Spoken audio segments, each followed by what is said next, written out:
Hi friends, welcome to Lasya channel. உருளைக்கிழங்கு வறுவல் எப்படி செய்யறதுன்னு பார்க்கலாம்.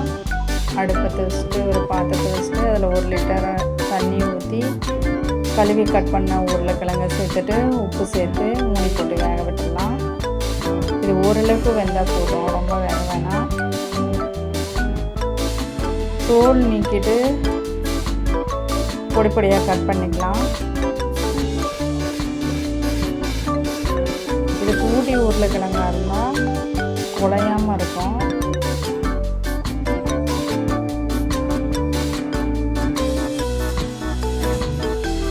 ஒரு வானலில் வச்சுட்டு அது சூடான உடனே 150 ml ஆயில், கடுகு, கடலைப்பருப்பு, உளுத்தம்பருப்பு சேர்த்து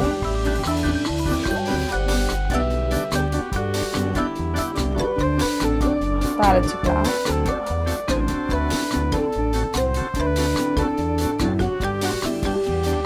கடுகு வெடிச்சோடனே கருவேப்பிலை, பச்சை மிளகாய் சேர்த்து வதக்கலாம்.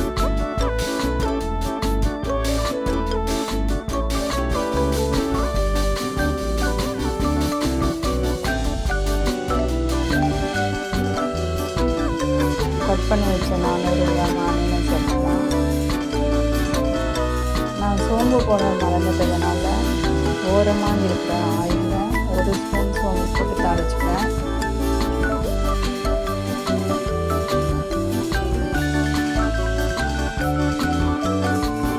சோம்பு நல்லா பொரிஞ்சிச்சு.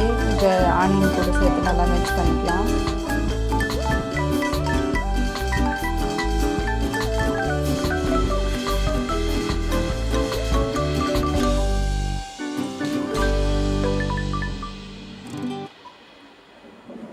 இஞ்சி பூண்டு பேஸ்ட்டு 2 ஸ்பூன் சேர்த்துக்கலாம்.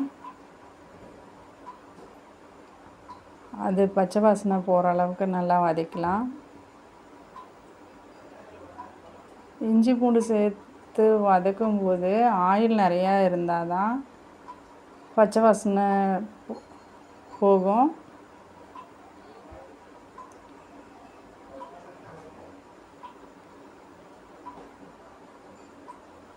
நான் ஆயில் கம்மியாக தான் ஊற்றிருக்கேன். உங்களுக்கு எக்ஸ்ட்ரா ஆயில் வேணும்னா நீங்கள் எக்ஸ்ட்ரா சேர்த்துக்கலாம். கொஞ்சம் மஞ்சத்தூள், கொஞ்சம் உப்பு சேர்த்துக்கலாம்.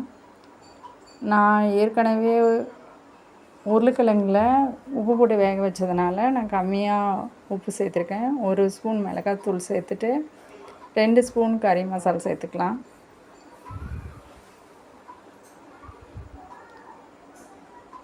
கட் பண்ண உருளைக்கிழங்கையும் சேர்த்துக்கலாம்.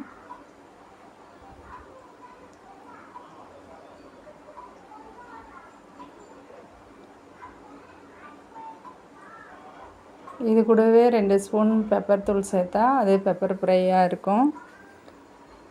மல்லித்தழையை தூவிட்டு நல்லா மிக்ஸ் பண்ணிட்டா உருளைக்கிழங்கு வறுவல் ரெடி.